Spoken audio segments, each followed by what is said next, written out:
Junior Lieutenants Frank Ballou and Samuel Peterson are testing a new metal bulletproof shield. The inventor of the shield, Elliot Wisbrod, is holding it in his hands. At first glance, it looks like madness. One man firing a handgun at point-blank range while another kneels behind a shield only a few meters away. But this photograph captures a real, practical moment from the early 1930s, a time when American police departments were desperate for something that could keep officers alive in gunfights with heavily armed criminals. This wasn't a staged demonstration for show, not a publicity stunt, not a laboratory experiment behind safety glass. The man behind the shield, Elliot Wisbrod, was the inventor himself, and the only way to convince the Chicago Police Department to adopt his creation was to let them shoot at him directly. That's how policing worked then. There were no regulations for ballistic testing, no protected labs, no ballistic gel, no scientific protocols. If a piece of equipment claimed to stop bullets, the police wanted to see it stop bullets, live. And so the group assembled. Officers in long coats, detectives with notepads, Junior Lieutenants Frank Ballou and Samuel Peterson responsible for firing. They were not amateurs, both had been in real shootouts. They knew exactly what a bullet could do to a human body, and that's what made them the right people to test the shield. If it failed, they would immediately see it. This moment took place during a period in American history when criminals had become faster at adapting to technology than law enforcement. Bank robbers and mob enforcers were using automatic weapons, bullet-resistant cars, and armored vests. Ordinary patrol officers stood almost no chance during a high-intensity shootout. Many police departments were losing officers at a pace the public didn't fully understand. So when Wisbrod arrived with his heavy curved metal shield, awkward to carry, heavier than ideal, but capable of withstanding pistol and shotgun rounds, no one cared about elegance. They cared about survival. Everything in the picture tells a small detail of the time. The heavy camel hair coats, the fedoras, the polished shoes. This was the era before tactical gear, before camouflage, before Kevlar. Shields did not exist in American policing. They were inventing a concept we now consider obvious. The shield Wisbrod held was the prototype that would later evolve into modern ballistic shields used around the world. It seems primitive by today's standards, yet in 1932 it was as revolutionary as the first bulletproof vest. Look closely at the stance of the officers. Nobody is relaxed. Peterson, the man firing, is not doing it casually. His posture shows caution, because he knows that a single flaw could kill the inventor instantly. Ballou stands slightly to the side, not out of fear, but because multiple test angles were planned.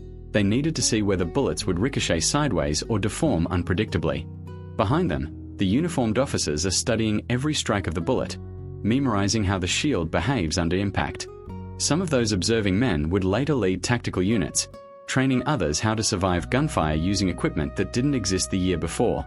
What makes this image fascinating is not just the gunshot or the shield. It's that it marks the exact second when the job of a police officer began to shift from hope the bullet misses you to technology might save you. Before this day, the only protection an officer had was his reflexes.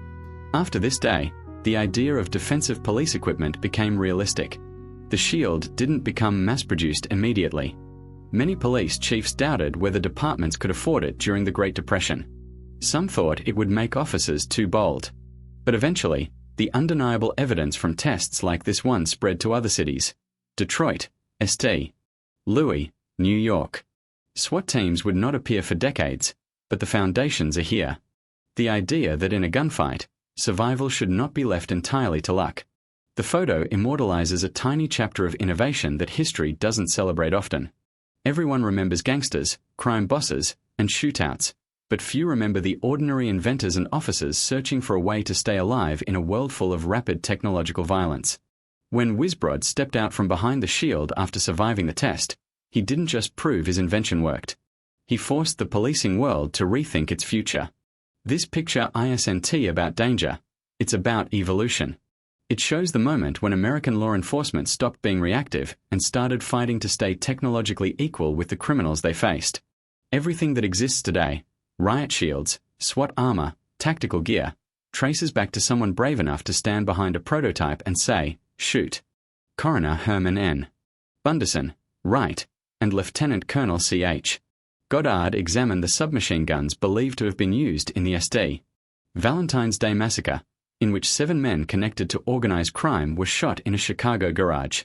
What is happening in this photo is very straightforward. Two of the most knowledgeable forensic and ballistic specialists of their era are sitting in a courtroom, analyzing the actual Thompson submachine guns that investigators believed were fired during the Valentine's Day massacre. They are not simply looking at weapons, they are trying to match them to bullets that tore through 7 men on February 14, 1929, inside SMC Cartage Garage on North Clark Street. At the moment the photo was taken, the biggest question in American law enforcement was whether these guns could finally prove who ordered and carried out the most infamous gangland killing in U.S. history. These men are not crime bosses, detectives, or politicians. They are the ones responsible for turning chaos into evidence, the people who had to take gangster warfare and convert it into something that could stand up in court. Bunderson and Goddard were pioneers in forensic ballistics long before the public even knew such a field existed. They measured firing pin marks, extractor scratches, barrel grooves, and distinctive machining lines, microscopic fingerprints that no criminal could erase. Their work helped shift policing out of the era of hearsay and intimidation and into the era of scientific proof. And why was this necessary? Because Chicago in the late 1920s was not just a city, it was an open war zone with suits and cigars instead of uniforms. Every major gang used the Thompson submachine gun like a signature. It was compact enough to hide in a violin case, powerful enough to shred a car engine, and fast enough to empty a 50-round drum in seconds. It ruled the streets. When the massacre happened, the message was not subtle. Someone wanted to end a war with one decisive strike. 7 men with no time to run, lined up and executed with precision. And immediately afterward, the guns disappeared. That is why the 2 Thompsons sitting on the table in this photograph are not just evidence. They are the missing pieces in a puzzle that the entire country was obsessed with. If Goddard could match the bullets to these barrels, prosecutors could finally tie the killings to a specific group. If he failed, the massacre would remain another unsolved ghost story of the criminal underworld. Look at the way the 2 men handle the guns. There is no fear or theatrical performance. The massacre is not shocking to them anymore, it is a technical problem to solve. Bunderson studies the weapon's receiver because he wants to understand whether it was modified for increased firing stability. Goddard inspects the barrel alignment because small imperfections leave unique marks on every bullet. Their expressions show concentration, not horror. In a city accustomed to violence, their job is to be calm when the rest of the world is panicking. The courtroom setting shows something important.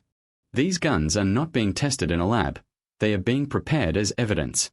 Every measurement, every photograph, every notation could later be used during testimony.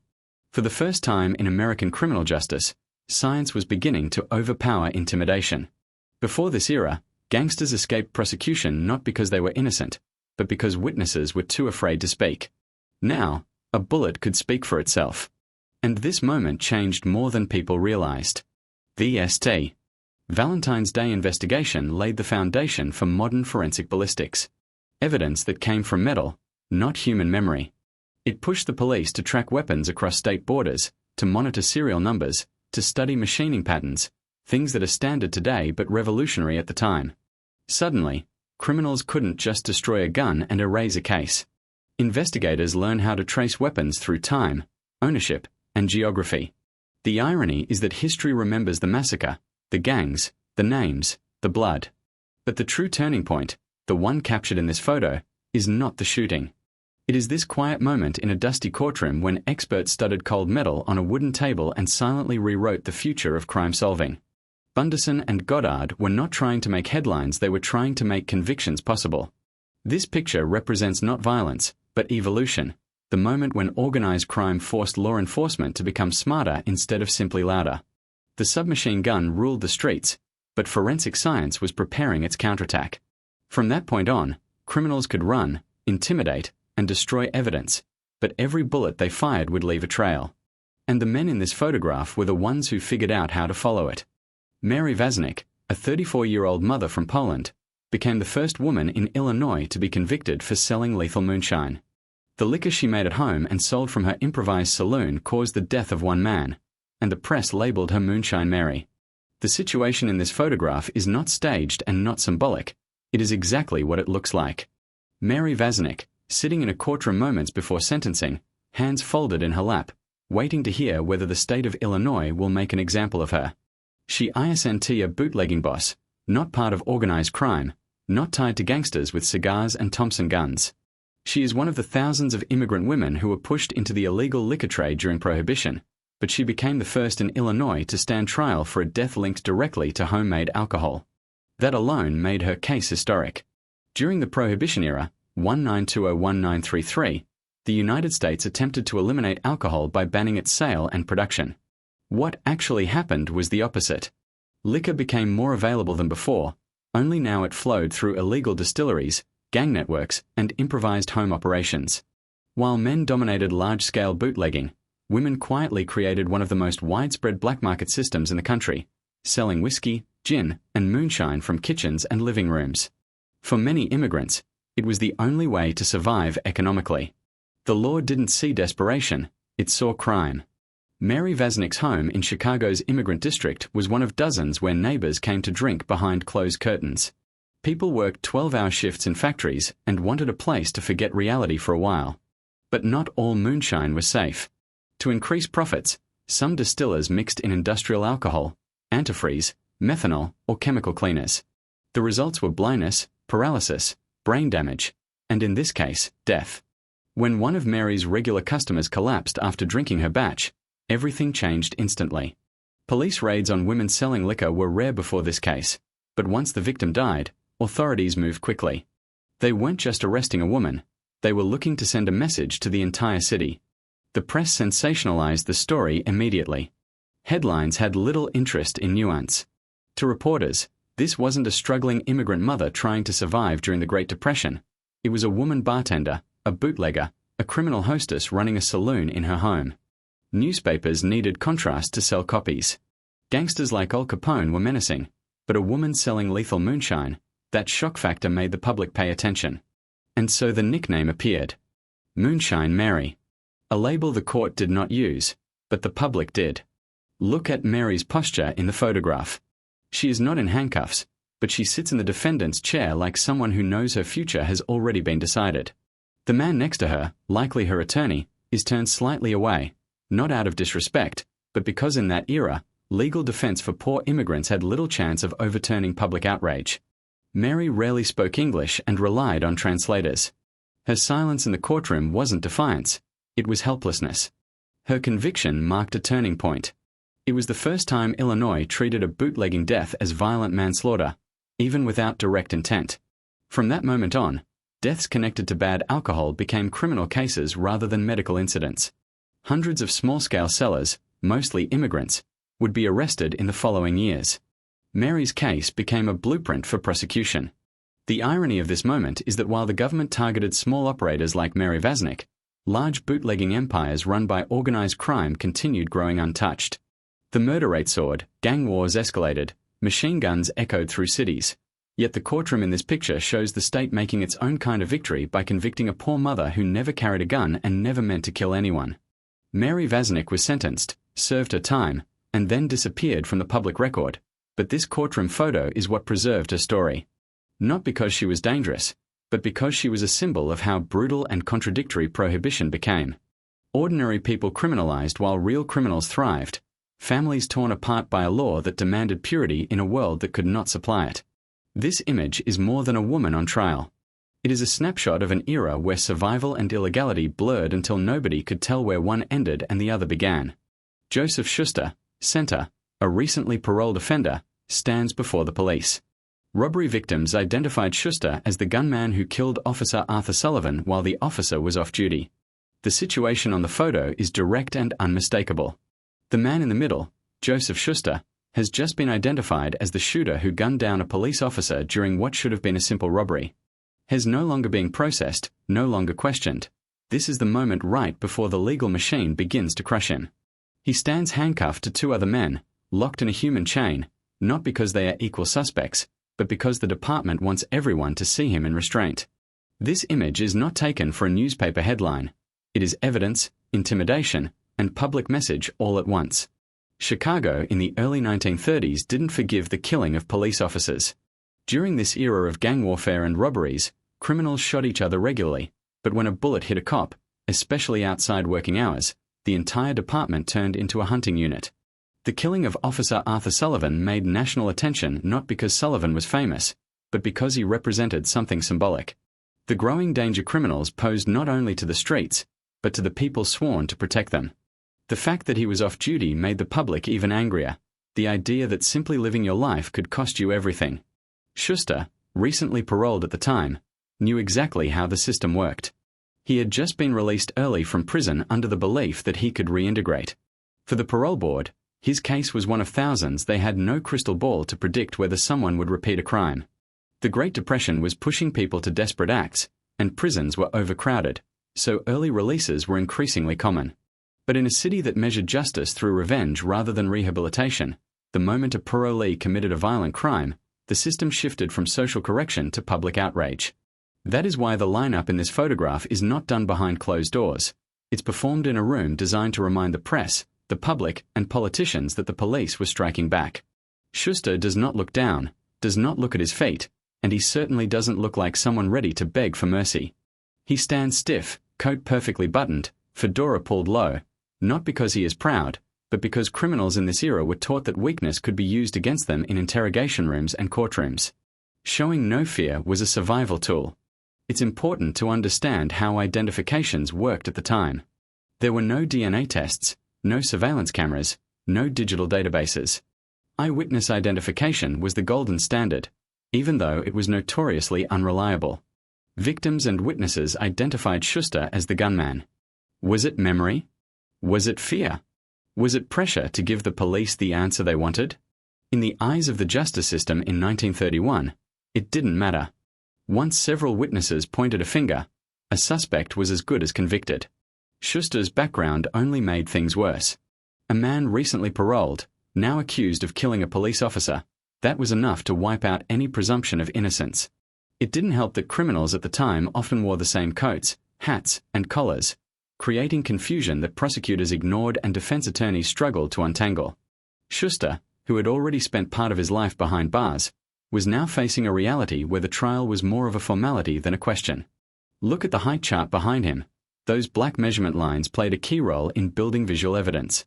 Reporters used mugshot-style photos to portray suspects as monsters, reinforcing the idea that crime had a look. In newspapers, criminals weren't individuals. They were symbols of a city losing control. Schuster became one more example critics used to argue that parole was too soft, that rehabilitation was naive, and that mercy led to murder. There is another subtle detail here. The two men chained beside him. They are not necessarily accomplices. They are simply other suspects brought into the same lineup, shackled together for convenience. But in photographs, the public doesn't see nuance. Three chained men become one cohesive threat. The psychology is intentional. Even if Schuster had nothing to do with the crimes of the other two, the group image sends a message. Criminals are all the same. The public gets emotional public opinion becomes political pressure becomes sentencing severity. After the picture was taken, Schuster faced a courtroom where the death of an officer erased every mitigating factor. Whether he admitted guilt or denied involvement, whether witnesses were certain or hesitant, the outcome was never going to be gentle. Jurors were not only asked to decide Schuster's fate, they were being watched by police unions, reporters, politicians, and citizens who demanded blood for blood. The unspoken question was not did he kill Officer Sullivan, but what punishment will remind the city that killing a cop guarantees death or life behind bars. Cases like this defined an era where justice and fear were indistinguishable. On one side were police departments scrambling to regain control as crime exploded during the Great Depression. On the other side were men who came out of prison with nothing, no work, no support, no real chance to rebuild their lives, and fell back into crime because the world didn't offer alternatives. And between the two stood the courtroom, pretending that it could fix society one sentencing at a time. This photograph survives because it captured a moment of transformation. The shift from rehabilitation to punishment-first philosophy.